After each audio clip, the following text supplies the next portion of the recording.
Good afternoon. Hello, hello.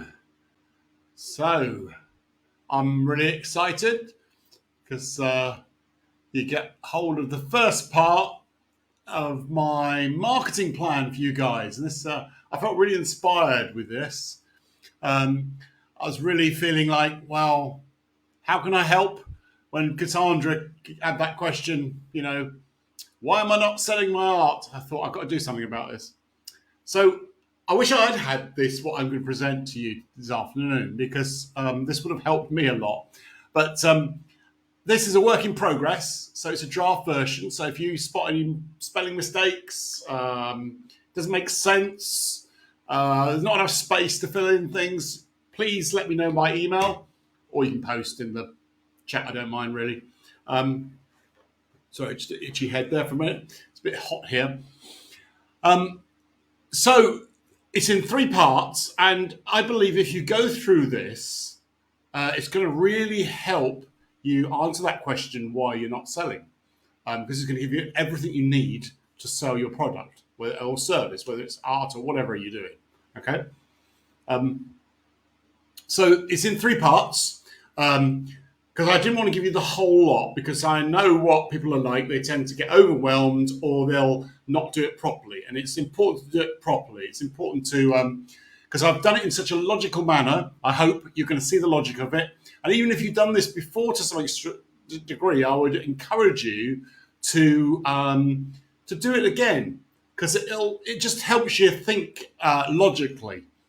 So the first part is the what. In other words, what you're trying to sell, the product or the service that you want to sell. I suggest you do one product at a time. So if you've got several products, then do this several times and fill it in. Don't try and do the whole lot, because the more specific you can be, the better you are going to be at selling your product or your service. So, and the second part is basically your who. In other words, the client, the customer, the person who's actually going to buy your art. So that's the second part, which will be, I don't know when that will be arriving, but and the third part will be the how. So basically, all the information you need to create an advert or to create a website to actually sell your product. And that's actually really useful, because if you've got it in one place, it really helps you not have to reinvent the wheel, and it helps you think about what's really necessary, especially if you haven't got a website. This will really help you, but you'll help with all sorts of adverts and postings. Anyway, so let's get into just going through this. So so this is basically the product or your service. So. And please don't share this any outside Creators Arise, because this is actually quite valuable what you've got here. I've never seen anybody else do this actually, so you're quite privileged here as founding members. So the what? So what is your product or service? Obviously, if it's artwork, try and make that as specific as possible. Art is obviously more difficult to sell than anything else in some ways, because it's not, it appeals, doesn't fulfill a need as much as that is obvious, as I was saying. So what problems does it solve? What needs does it meet? So you might have your client might have a gap on their wall, and your art can fill it, or it may meet their needs emotionally, or something. You've got to think like, I can't think this through for you, because it's your product or your service. So I'll try and relate it into terms of our gym, because that's the easiest one for me to use as an example, and because I've had lots of experience with this. So what are the problem? Why do people join a ladies' gym? Well, they want to get fit. That's the problem. It's more deep than that, because they might be putting on weight. They might have health-related problems to that. So try and think like that. Try and get down to what the real problem is, um, and then what are the needs as well. So what what needs are you fulfilling? So it could be emotional. If you come to a gym, the benefits of a gym are not just that you get fit. That's sort of no. Nobody goes to a gym to get fit. Really, they go for the goal, the end in mind. So that's what you keep in mind. What's your goal? Why are they buying your art? Why should they buy your art? That's what you've got to feel. What you've got to think. You've got to get inside their heads rather than inside your own. This is why this helps, because it helps you get outside your head. How does solving their problem make them feel? People generally buy emotion. They do buy logically, but they buy emotionally as well. So if they feel an excitement, or you're making them feel good, then you're marketing well. If you leave them cold, well, you're marketing poorly. Think about what the main features of your product are. I've arbitrarily got, I think, 5 here. You could have more or less, but just think of the main features. So, with a gym, for example, we use hydraulic resistance machines. That's a feature. What other features have we got? We're 30 minutes workout. We work all your muscles. We have music playing. It's a circuit. We have coaches on the circuit. So all the different things. So try and think of all the features that you are offering in your product or service, and then this is probably more important actually. Talk about the benefits associated with those features.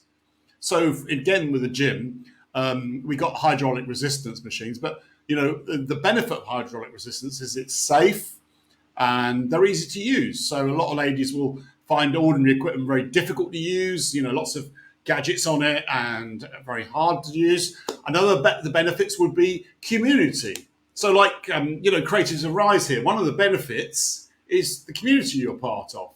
Now offering this program here, which I'm going to run as a course actually at some point for people outside. This is a feature really. So like for example, the feature of 30-minute fitness.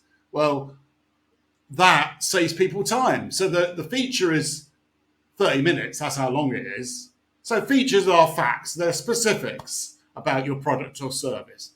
What you've got to dive into is the benefit. So the benefit is that you save time.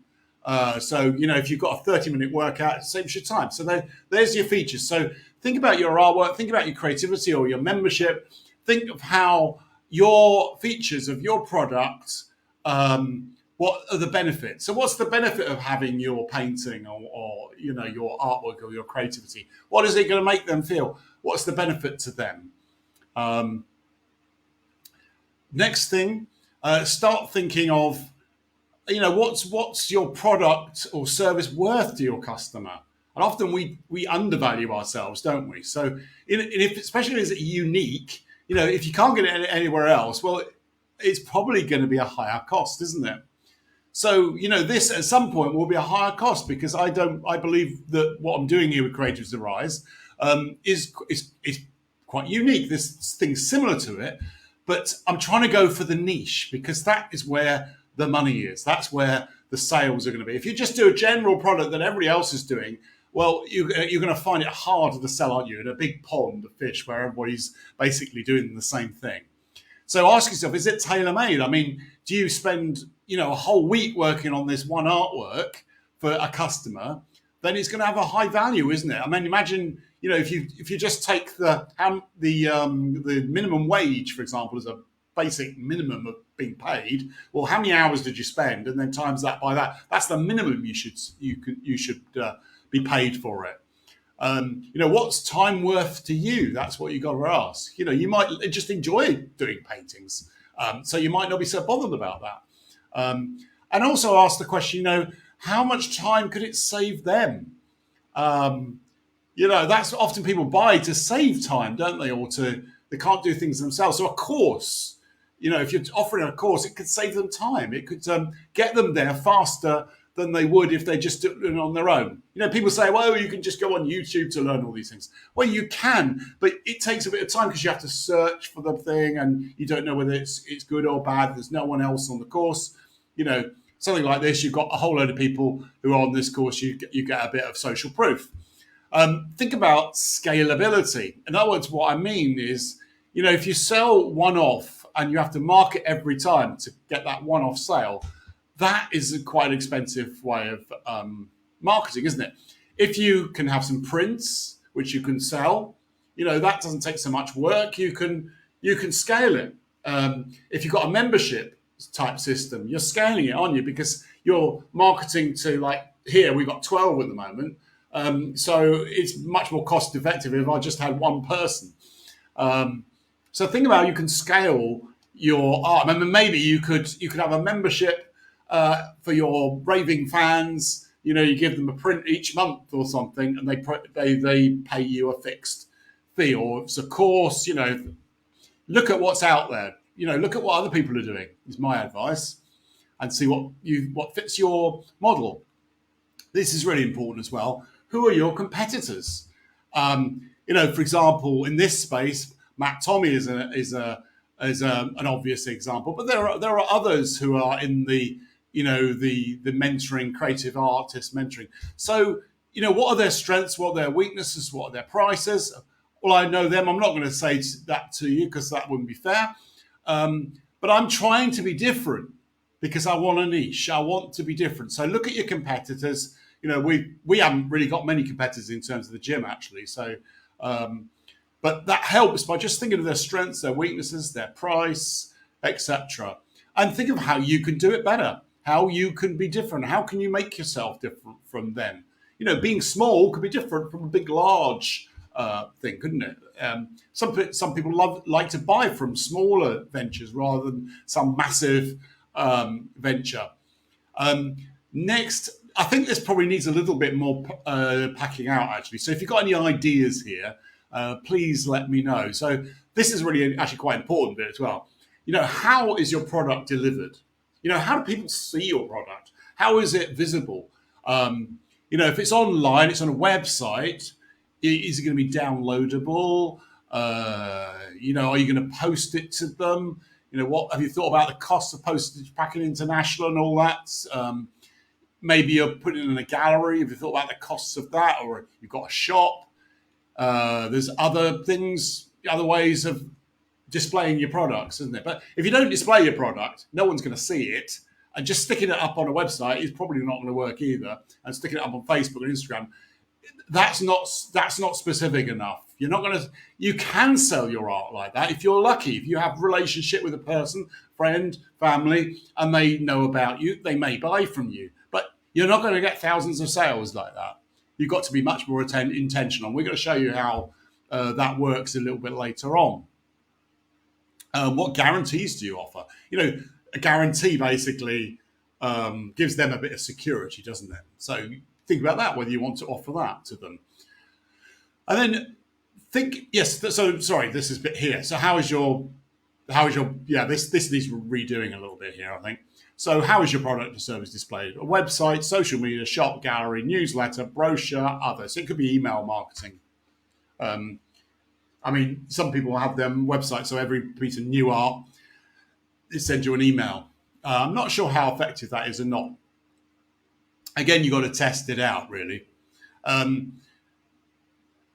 So think about how they're going to contact you, because, buying a mobile phone obviously gives you the ability for someone to ring you and have a sale. But it's not going to sell anything, is it? In a mobile industry, you do cold calls, I suppose. Like a website is the same. So from the websites, for example, think of how how they're going to contact you. Are they going to contact you for our email? Are they going to purchase a product from a shop? Are you going to have a shop, a WooCommerce site? You can actually just purchase from Stripe on a website. I can show you how to do that at some point. You don't necessarily have to have WooCommerce. But think, start off basic, I would, and think of how they are going to contact you, and keep it simple. If you start making it complicated and lots of different ways to contact you, a confused buyer does not buy. Um, so, maximum have a phone number and an email, or a link. Don't have more than that. I tend to just have a link actually, so I'm funneling people into the way I want them to respond to me, and I'm collecting their information. That's the important thing. So, how are they going to purchase? Are they going to pay by cash, check, credit card, Stripe, WooCommerce, the mechanisms? You've got to think about that before you sell your art, to be honest, because you want to get paid, don't you? So uh, there we go. So, right, is your product scalable? So we sort of talked about this a little bit earlier, a little bit much. So, how much does your product or service cost for a single item? Can you make it into a membership or something that customer will repeatedly come back for? Describe your ideas. I think we actually talked about that a little bit earlier. I need to probably put that in there somewhere. I think we're coming to land now. So, and this is really important. I've just done one of these today, actually, for Creatives to Rise. So, which is actually 18 reasons why your art isn't selling.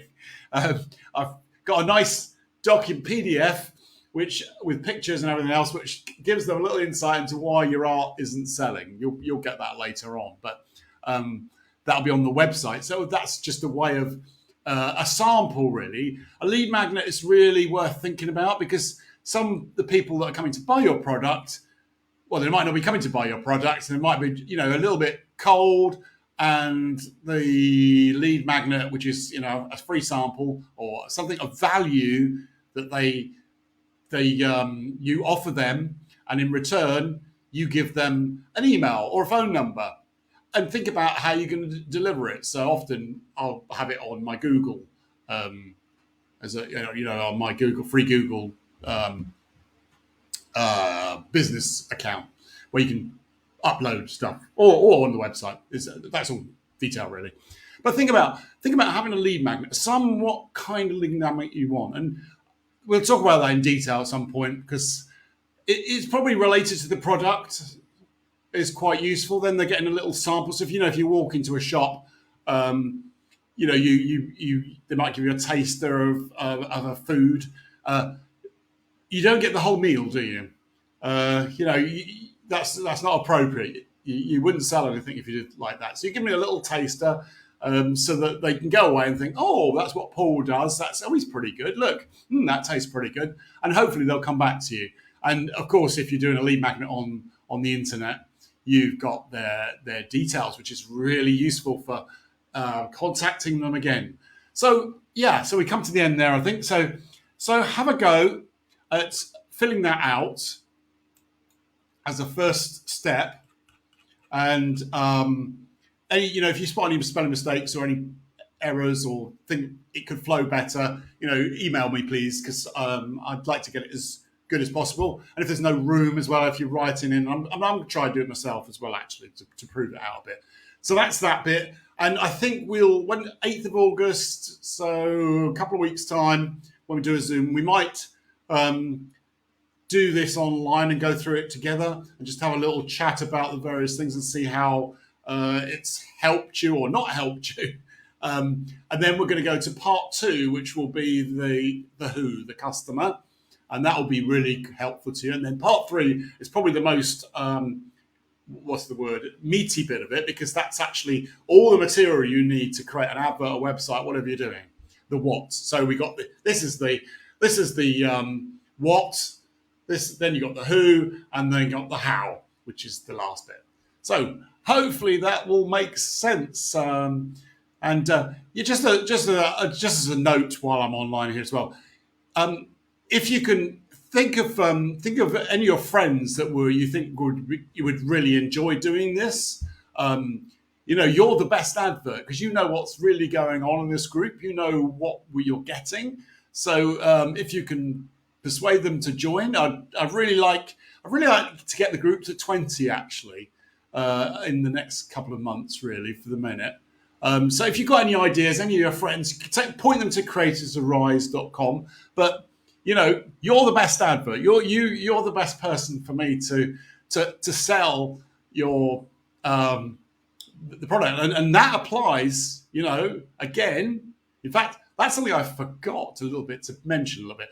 The whole thing of referrals is so important because if you get one satisfied customer, is such a great advert for your business. So think about that as well. Think about have I got people that actually are in my world who've bought my art and or my my product, and I need to talk to them. You can't sell without communication.